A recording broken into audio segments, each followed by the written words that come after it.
Friendo, Steve here. And Larson. And welcome back to Going In Raw, the only pro wrestling podcast you need to be listening to right here at youtube.com/Steve Larson.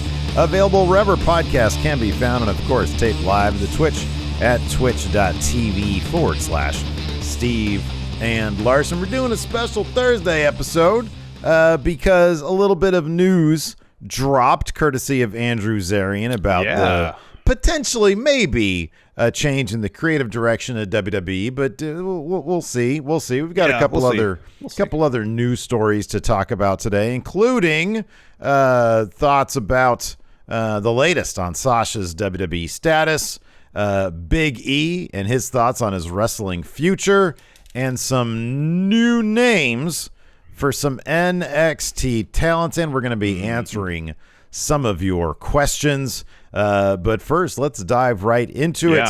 Let's do it. Larson, since July 22nd of 2008, the WWE has presented itself as a family-friendly TV show with a TV PG rating to match. Many fans look back at the salacious storylines of the Attitude Era and even the Ruthless Aggression Era as the halcyon days of professional wrestling, where every episode of Monday Night Raw was must-watch. But could we see a return to that era? Andrew Zarian reported today via Twitter that starting July 18th, this coming Monday, WWE Raw will have a TV-14 rating moving forward on the USA Network. Sorry, on USA Network. You're not supposed to call it the USA Network. It's just on USA Network. Yeah. The PG era is over. No word yet whether SmackDown, which is of course on the Fox network, will get a new rating going forward, but will we see significant changes in the stories presented on Raw is the question. Will the shift alienate potential sponsors if there is a drastic change in the creative approach to further take advantage of what you can do under the TV-14 banner? Yeah. So my understanding is TV-14 is, hey, this is a television production that might be unacceptable for viewers under the age of 14. Right. So if you're expecting a bunch of blood, just every other word, a curse word come out of a wrestler's mouth, I don't think that's going to happen because I think that's probably more TVMA. Well, it is interesting to note that currently Dynamite is under a TV-14. Okay. Well, I guess maybe then. And they have not had. I mean, that I feel like they do sort of push, the limits in terms of violence and language. What you can do on TV-14. Certainly, they don't. It's 2022. You're not going to get Attitude Era levels of salaciousness when it comes to sexual content. That's not going to happen as much as Sammy Guevara and Ty Conti might want to push those boundaries. I don't know if advertisers would be particularly enthralled with that. However, we did see Dynamite. They do. I mean, I know there's probably been weeks where blood didn't happen, but even literally yesterday's episode of Dynamite, Jon Moxley and Takeshita, had a match, got busted open, and he got busted open. Blood and Guts was literally the week before that. So let me back up a little bit. I don't think we're going to be seeing blood in WWE programming. I think that's something Vince feels like would alienate both viewers and sponsors. I'd be pretty surprised if we go back to Ruthless Aggression era amounts of bloodletting in a WWE ring. As far as the more salacious stuff, don't know. As far as language, I think if we're going to see any significant change, it might be in that area. They'll let wrestlers say shit more often on Raw. So let's do a little context here. So this is Wikipedia here, so grain of salt. Apparently, WWE considers the PG era to have ended in like 2013 or 2014, and then they have some other made-up names for various eras where nothing's really changed. This is where the delineation between TV production, what you can get away with, versus what they believe they're creative. Yes. And it just happens to have the same name as the TV rating. Yes. The PG era, when it began as a TV PG rating. But internally, I think, creatively speaking, I think they tried to steer their programming specifically towards families during that time, But then I don't think they really. It was from 2008 to 2013. Is that what you said? Yeah, 2013, 2014, somewhere in that area. And then I think they tried to get a little bit more. They tried to steer away from that. You said I think it was like 2 years or a year of the reality era. Yeah. And then it was the new era, which again, according to this year, is from 2016 to the present. I think it was like the Raw draft or something like that, or the draft, well, they did the brand split in 2016. Yeah, yeah.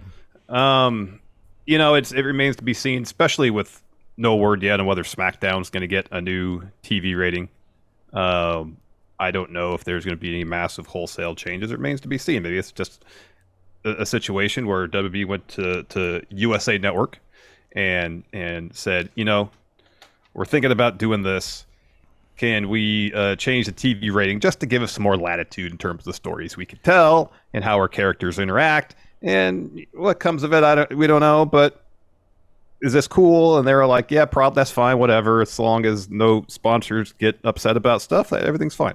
Well, there's several kind of big questions here in terms of when this decision was ultimately made, given that Vince McMahon is not, I know he's the head of creative still, but you would think that a move like this would go above the head of creative's pay grade. Yes. And Stephanie right now is the interim CEO. She is, by all accounts, calling the shots along with Nick Khan. We had heard ages ago that NXT was being considered for a TV 14 rating. So I'm kind of wondering if that's going to land there as well, hopefully, because that was one of my predictions for the new year. Yeah. So maybe if Raw goes PG-14, maybe NXT will go TVMA. Well, I need it to be 14 for my prediction. I said PG-14. TV-14. Yeah, PG-14. So there's that question. Also, you have to wonder if AEW getting away with what they do under the TV 14 rating, did that influence this at all? Did they look at this and say, hey, Brock Lesnar can't show up and say shit? Like Lashley sometimes do, but I think that there might be a delineation between the first hour and the third hour. Maybe that's a situation. Yeah, it could be the use and context of the word shit, too. That's also possible. It's we can't do this. We look silly because we're not allowed to say these simple things. I think you're absolutely right when it comes to the blood. I think that Vince McMahon I think that he would understand that he would look like an absolute hypocrite at this point. And who knows if he cares about that. But that did seem to be once Jericho and Shawn Michaels, because it was their match that made him say, we're not doing this anymore. And then they shifted into the PG era not long after that.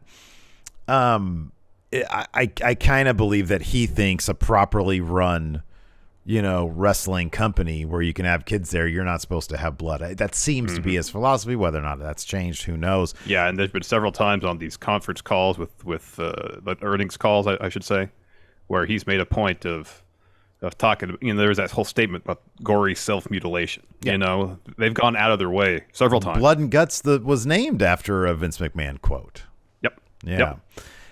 He has gone out of his way. There's nothing to say they wouldn't say, well, after further research, we've decided to, pivot to a more adult friendly or adult oriented programming. And along with that comes gory self-mutilation.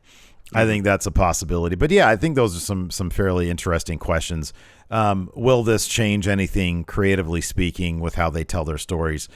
Probably not, but it might open up. The thing is, they have a massive staff of writers, and it's possible now with certain restrictions maybe being lifted. For all we know, this will come with it some lifted restrictions that maybe the writers can then take advantage of, and it goes up the pipeline, and maybe we will see a change in direction that is a bit more adult oriented or edgy. I hate using that word. I was about to say edgy, but yeah, I was about to say that. With Edge coming back and going down memory lane of ruthless aggression era stuff. Yeah, maybe he's gonna. Maybe Edge is who will be the pivot. they'll say, what WWE now needs now is ruthless aggression. Ruthless aggression. And he'll be the one saying it. And he's going to start with Judgment Day, and he's going to make them all bleed a lot. He's going to bust open Finn. He's going to bust open Damian Priest. They're just be bleeding tons. That's good. And every other word out of his mouth is shit. Yeah. Oh, yeah, that's good. Yeah. Finn Balor, you ain't shit. You ain't Damian shit. Priest, you ain't shit. Yeah. Tired of this shit. I guess the real question here. The real question here is, when Cody signed, he said the most complicated contract in wrestling history. As part of that contract to move to bring WWE back to the TV PG era. Or away from the TV PG era. I can't get my TV ratings right now. Well, obviously he probably went in there with Vince and said, look, you're looking at the creative mastermind of AEW. Watch, they're going to fall into the ocean. They're going to sink into the ground when I'm gone. Sure enough, that's happened. So he shows up and he's like, Vince, the key is TV-14. Oh, yeah. Juice is flowing. And Cody said that for one reason alone. So he could bleed on television. Oh, yeah, I know. Exactly. I wonder if maybe USA Network saw the tennis balls in Maximum Male Models shorts and were like, this isn't PG anymore. Yeah, Manswash shorts, yes. This isn't PG anymore. You're showing, man, you're showing some, what is that? Is he just happy to be a Maximum Male Model, or does he have some tennis balls in his shorts? Yeah. Oh, that was too good. So I've got this article up here from Sportskeeda. 5 non-PG moments during WWE's PG era. And they're including some pretty recent stuff. This was probably within the last year. Oh, February of 2022. All right, what are these moments? All right, so number 5, Chris Jericho and CM Punk and their substance abuse feud. Yeah, I remember that. Not very PG. If you have to explain to your kids what the demons are they're referring to. Let's see here. Number 4. This wasn't on proper TV. But this would have been on the network. Brock Lesnar versus Randy Orton, where Brock Lesnar opened up Randy Orton's head like it was a can of peaches. Yeah, we were there live for that one. That was pretty disturbing. More substance abuse talk. WWE let Samoa Joe deliver personal insults towards Jeff Hardy, and he showed up in a bar. Yeah. Let's see here. Number 2. This one honestly should be number 1. Seth Rollins removes Rey Mysterio's eyeball. Yeah. Again, not on proper TV, but it was on at the same time, though, that the implication of what that was, I think was far worse than how it was actually presented, So that was like 1980s PG, because like I could see something like that happening the way that was presented, like PG in the 1980s. I think maybe these days, like that warrant a PG-13, I think. Was there even any blood coming from his eye, or just he had the fake thing popping out there? It literally looked like a ping pong ball with an eye on it, and he was holding it like this. I know. But hey, hats off to them, because that was pretty gnarly. And then the number 1 moment is kind of a gnarly one. Randy Orton kisses Stephanie McMahon. I guess Triple H was handcuffed to a turnbuckle, and Stephanie was laid out, and Randy Orton gives her a big old smooch. That's their number 1 moment. It was pretty nasty. I don't know. I kind of feel like the eye what do they call it? Exclusion? Was that what it was? Illusion? What was it? I don't know. I don't remember the term. Occlusion? Occlusion? Maybe it is that. Yeah. Well, how about this? Let's ask ourselves this question. Now that the PG era is over in WWE, so what's your favorite moment from 2008 to today in WWE history? Favorite moment during the PG era, as we will loosely define it here. I mean, does it have to be a salacious moment, or just it could be any moment. Anything that maybe a moment that you felt like, okay, this is what the PG era could be when done right. Oh yeah, honestly, man, I'll say this: whenever you can make contract negotiations compelling, CM Punk, the pipe bomb, the John Cena stuff, even the Triple H stuff, the contract signing. It's CM Punk. He didn't need to curse. He was just like, hey, my contract's coming up. I'm out of here. And they made it compelling. Yeah. If you can merge, and too often they get it wrong, Vince Russo.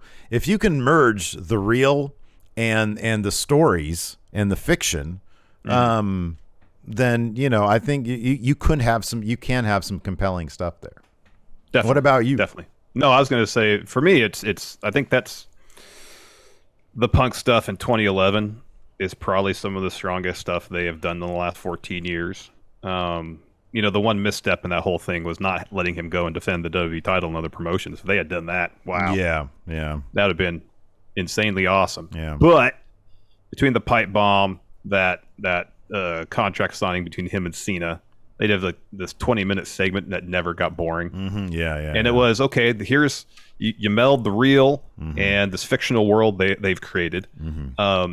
You got two great talkers who can build suspense and tension and intrigue without cussing at all, and urgency without any of that, because they're just so darn good on the mic.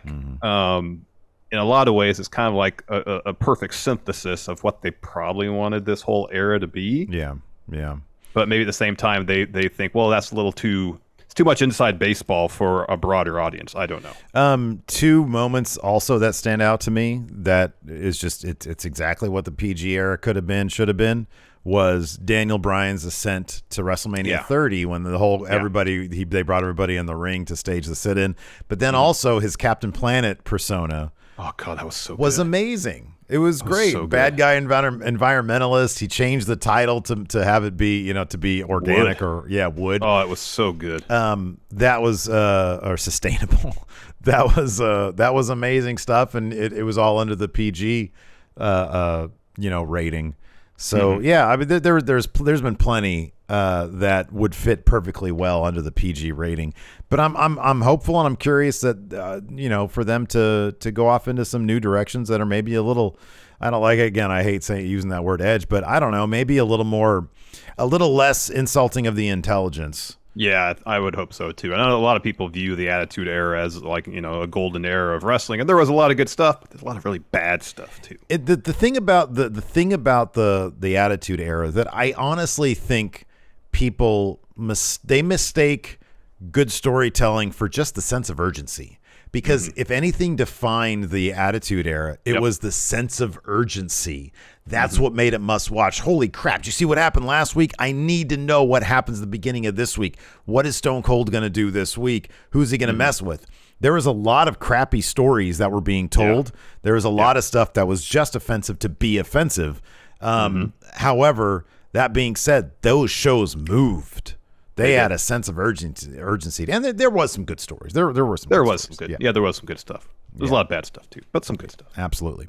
Before we move on, let's get a quick word in from one of our sponsors. Larson, what do you say?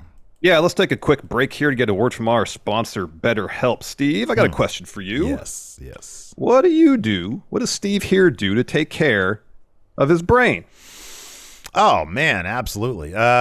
Easy question to answer. I wear a helmet everywhere I go.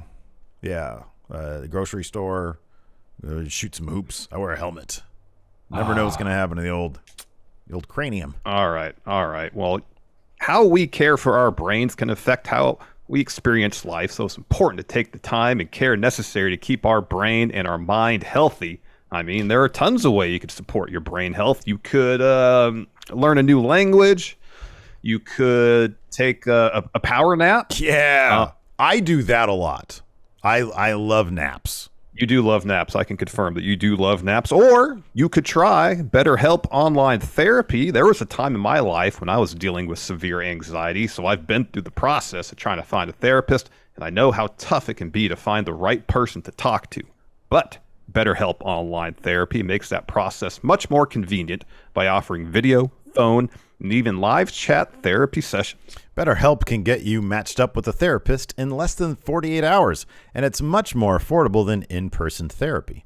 And right now, Going In Raw listeners can get 10% off their first month at BetterHelp.com/raw. That's BetterHelp, HELP.com/raw. So let's move on to a follow-up from something we talked about during our Dynamite and NXT recap last night. So, following the announcement that Sasha Banks was making her presumably first post-WWE appearance at this year's C2E2, Fightful Select reported that wrestling promoters who had reached out to Sasha's reps were told that she wouldn't be taking any wrestling-related bookings till next year, 2023. Shortly after their initial report, Fightful had an update stating that one promoter that they spoke to told them that, quote, they can't imagine her not being released at this point. Talent Fightful spoke to also shared a similar sentiment, though, of course, WWE has yet to officially announce anything. Yeah, I mean, everything lines up with her having been released. I'll be honest with you. It's kind of silly that we don't officially know at this point. Yeah, no. Like, come on, WWE. What is the deal? You tell us when Jonathan Good, John Moxley, this isn't going to resign. I know. know. Not to resign. You have no problems when you guys cold-heartedly release a bunch of people during a pandemic. Sasha's one of your bigger stars. You can't let us know if we're planning on seeing her on WWE television. You've disappointed millions of peoples with your silence. With your silence. WWE, come on. Yeah. Come on. Come on. Come on. Come on. Get it together. Yeah. I mean, I don't know if it's... You know, here's the thing. Is like, I don't know if they negotiated something where essentially it's like, hey, we're not gonna, no party is going to talk about it. Neither party is going to talk about it for X number of days or something like that. I don't know. You know, but we had heard back when reports started surfacing that Sasha and Naomi walked out on Raw, that both of their contracts were coming up soon. So if there's, you know, I think July was one of the months stated. I don't know how accurate that would be. But if their contracts are coming up soon, like, I don't know what leverage WWE would have in terms of them saying to them, hey, you can't talk about this till, you know, fall or something like that. I don't know. You would have to think that with Sasha, you know, this is what is this? This is like an autograph signing thing, right? Man, everybody is going to be asking her this question. I would think that she would probably endeavor to make it public sooner than August 6th and 7th. You would think so. So she's not just being asked that question over and over and over. Or she's just going to have, I mean, or, you know, one of the stipulations for signing up for an autograph signing is, hey, she's not going to answer any question about that. And you're going to want to avoid an awkward moment with somebody who you've been told is not going to answer this question. So just don't. People don't know how to control themselves, though. No. In fact, if you put that stipulation on this event, it's probably going to motivate somebody. They're going to want to do it even more. Yeah. Yeah, multiple people probably. And then you get a Seth Rollins at a comic book convention, you know. Somebody's like, hey, so why is it backstage? You guys don't. Are you there? Never seen you there. Shut up. I mean, that seemed like an earnest enough question. That person didn't seem like they were trying to rock the boat at all. You know, I do feel, though, that Seth had probably gotten so much of that kind of shit already that was, and he probably was polite the first 1,000 times. It probably just gets to a point where it's like, bro, stop reading so many. You know, like, come on, show some better sense than to ask that kind of stuff. Or ask it in a more... I don't know. Anyways. But at the same time, like, I guess, not that I'm necessarily defending the person who asked the question, but Seth may have faced that question hundreds of times at these events, and he gets tired of answering those questions. Well, the person asking the question at that particular event, do they know that hundreds of other people have asked that question of him?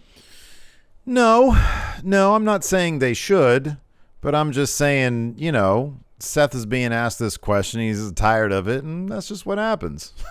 I'm just saying I understand from a human point of view.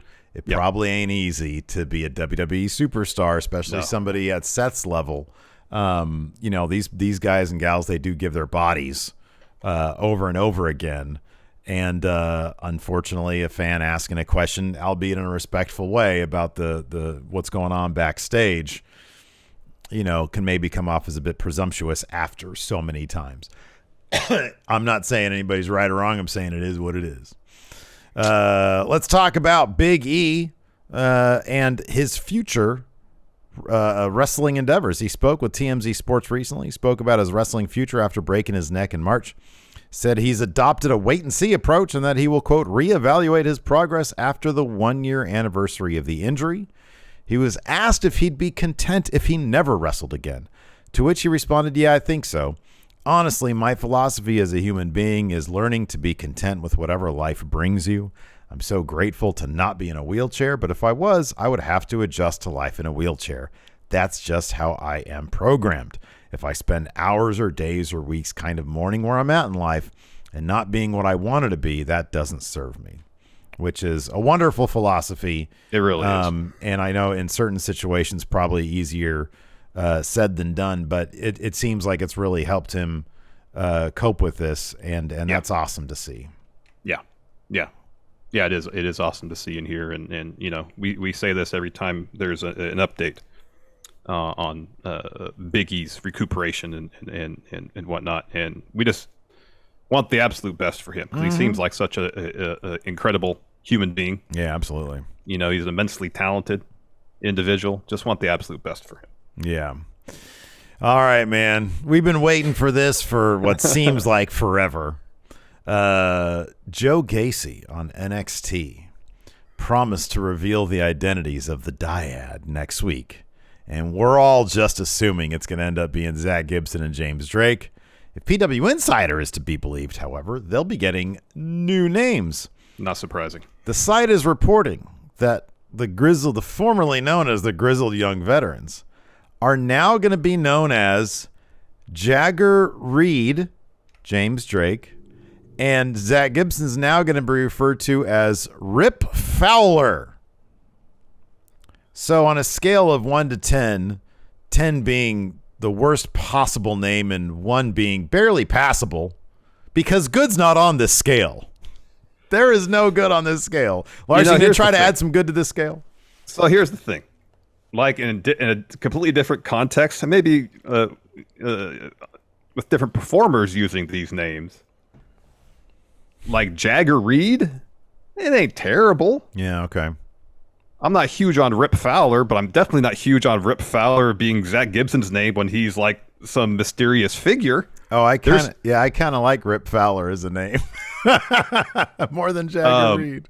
Neither of these names are really fitting what their characters are now. Right. And I think that's really the issue. Yeah. You know, they're these mysterious figures who wrestle draped in velvet, it looks like. Yeah, right. And, you know, assuming they unmask next week, and it is Grizzly Young Veterans, and Joe Gacy says, this is Jagger Reed, and here's Rip Fowler. Yeah. I'm going to think, why am I supposed to be scared of these guys? Why is it that they chose the most British names possible when they are these sort of monk wrestlers or these supernatural wrestlers? You know, you would think it'd be more sort of like, here is Archangel. And something like that. Here is, you know. Heck, Axiom's a better name for one of them. Right. Like, why isn't it something more supernatural? Yeah, exactly. This is just, you know, Jagger, Mick Jagger. Not sure a Reed. Maybe Reed is a soccer reference. I don't know. Football reference. I don't know. Rip Fowler. I'm sure I'm forgetting. That just sounds like the most British wrestler name, though. Rip Fowler from the 1960s. It sounds like a British. Yeah, I was going to say a British wrestler from the 60s or 70s. Yes, 1,000%. Yeah. What is Rip? There's a Rip in. Let's see. Hold on a second. Rip. There's Rip Torn. Well, is there a Rip? Yeah, no, that's not helping me at all. Yeah, these are names. So this would work totally. And it would be hilarious if this was an identity theft angle. Yes, this would be great. Because it goes with what they were doing before, you know? And it's like, okay, you don't want to be the Grizzled Young Veterans. Why aren't you like the Grifters, you know? Which still has the GR sound. And it's like, oh, we had to go on the run. My name's Rip Fowler. And he's Jagger Reed. Soon to be NXT's number one identity. See, that's great stuff. That'd be awesome. It makes sense. That's good stuff. It would actually make sense. It's not going to be that though. Yeah, exactly. So it's not going to be that, and it's going to be a bummer. I don't know if they. I mean, are they going to be able to help? Not. I mean, they are. They're going to give it their all. But it's just when I look at their faces, I'm going to be like, I'm just waiting for them to, you know, in British parlance, take the piss. Yeah. I know. Got Joe Gacy's wallet. His billfold. I mean, I didn't like it when they changed Walter's name. I understand why they do it from a business perspective, but at least there was some explanation. And I guess Joe Gacy could say, well, since they've joined me, This is a rebirth for them, so to say. So I've given them new names. But if that's the case, why give them such crap names? Yeah, well, names that just don't fit what Joe Gacy's manifesto would be. Yes. He's like, I allowed them to choose the most British wrestling names possible. Yeah. Or, shout out, I guess, to the old British invasion. Yeah. Mick Jagger there. I mean, maybe James Drake's just a huge Rolling Stones fan. Who do you like? I like Mick Jagger. Well, I mean, Zach Gibson, half his moves were named after Beatles songs. I know. Yeah. So how come he's not Mr. Mustard. George Lennon or something like that? Mean Mr. Mustard. That'd be great. That would be amazing.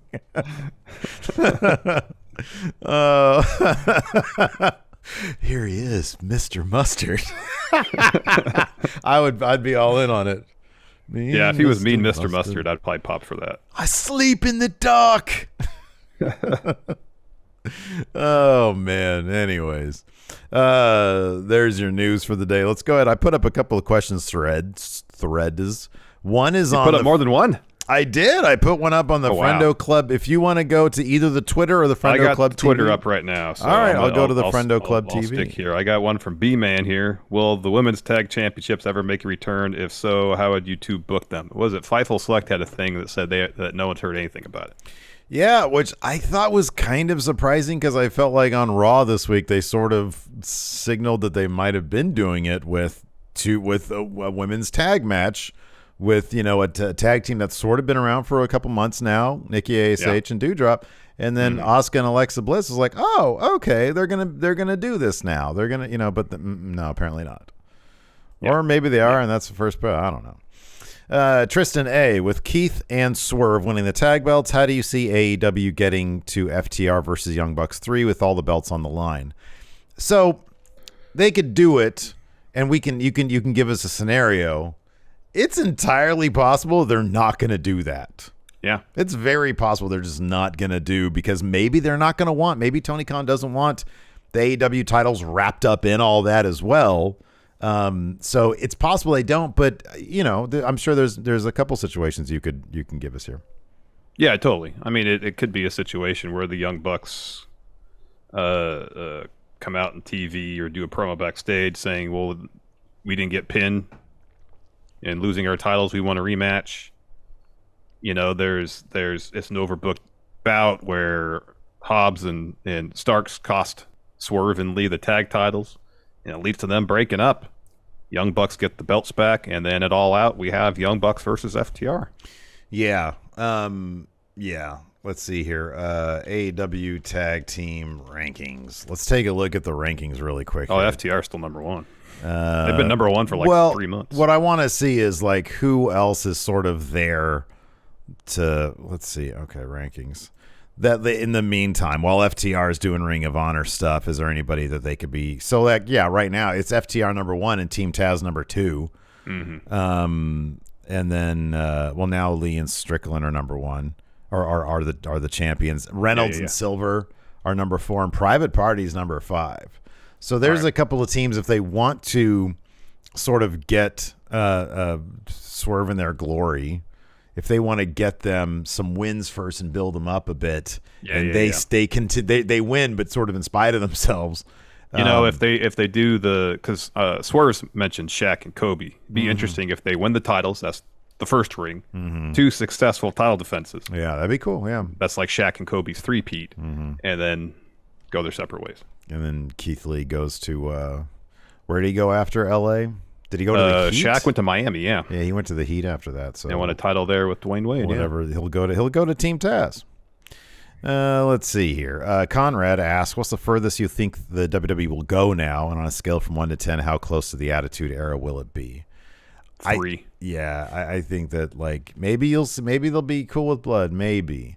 I'm really pessimistic about that. I honestly just think you'll hear the word asshole and you'll hear the word shit from a lot more. Yeah, 6 o'clock to 8 o'clock hour. That's what's gonna happen. White Brownie asks if Clash at Castle, God, was a Clash of Champions, proves to be successful. Could you see WWE wanting to do more premium live events in other countries outside of the U.S. and United Kingdom? Yeah.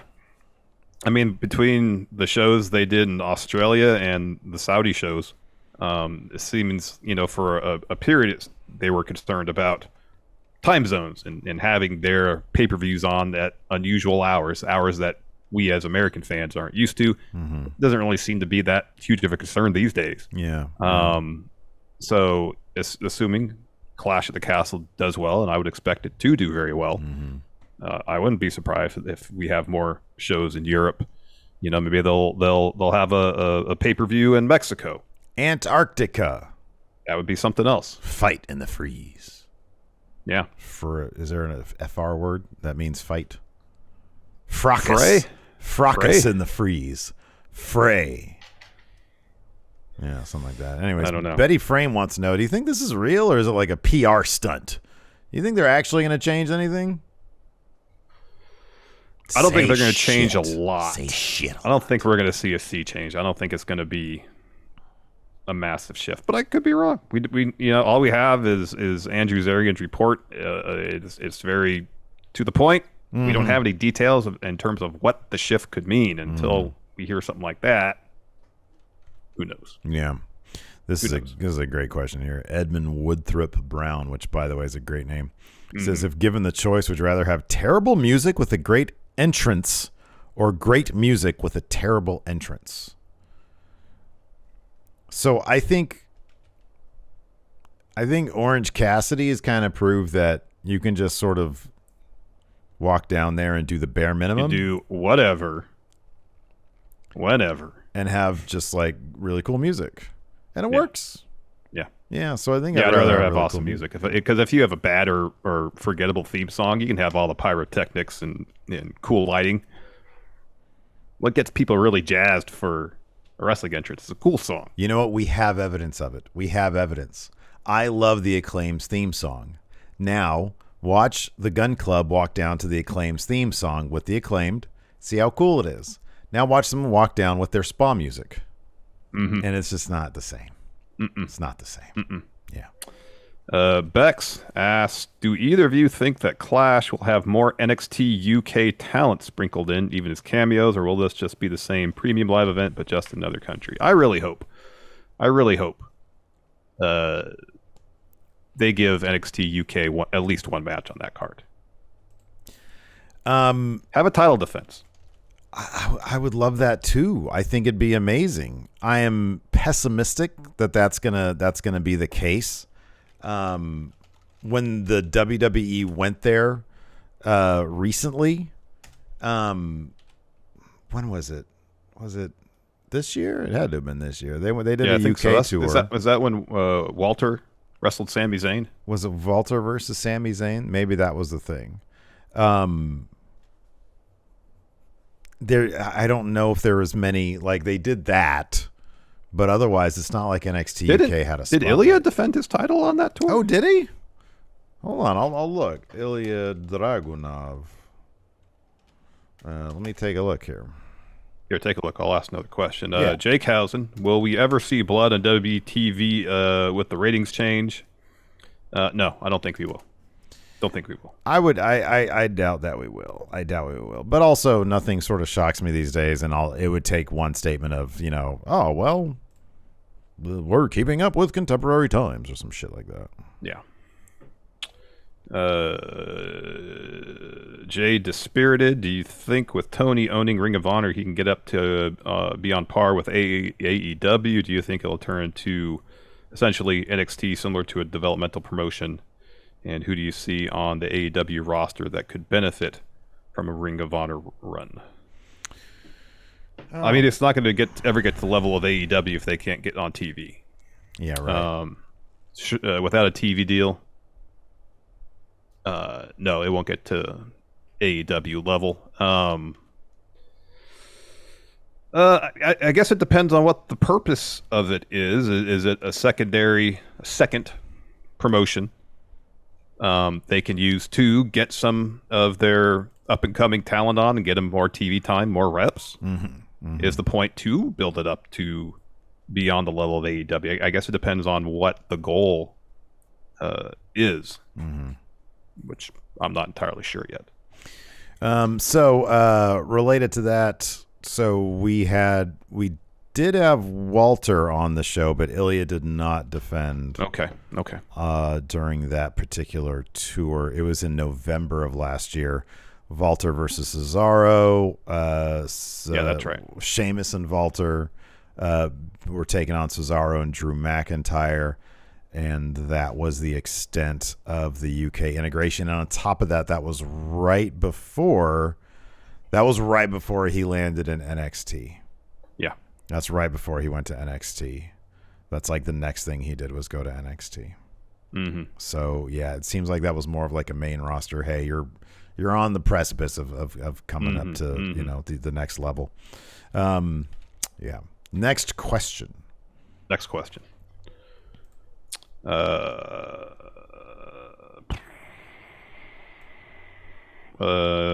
Meandering Orange asks, what's your favorite rivalry that never made it to a pay-per-view? Like a good TV rivalry. Oh man. Boy, that's a on-the-spot question. Never made it to pay-per-view. I don't know. Like, the only thing that sort of comes to mind was I liked the stuff they did with, but maybe this made it to pay-per-view. Ali and Mansoor. That went to pay-per-view. Yeah, they had a match at one of the... That did, yeah. Yeah. Yeah, so I don't know. I don't have an answer for you. That's a bit on the spot. I'd have to really give that a lot of thought. Same. I like this one here. Sean Chan says, how long until Riddle lights up a doob on TV?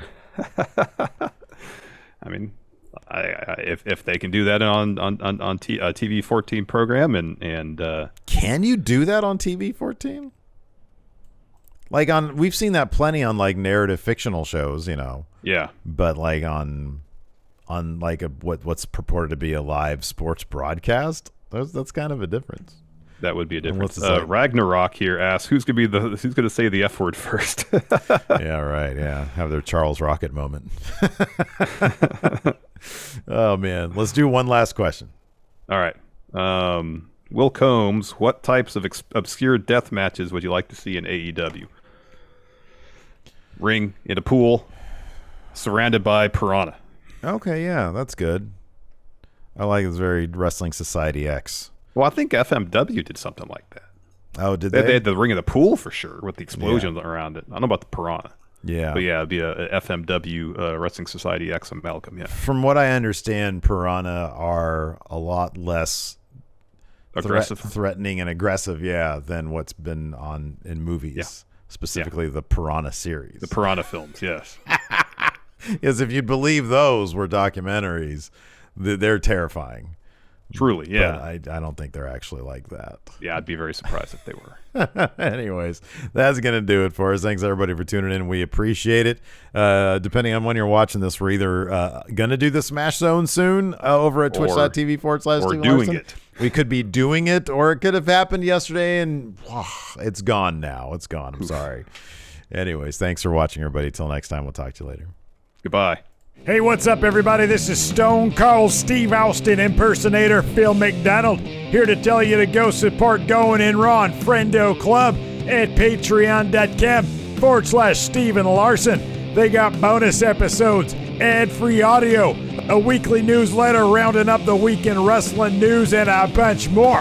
Patreon.com/Steven Larson. Go support or get hit with a stunner.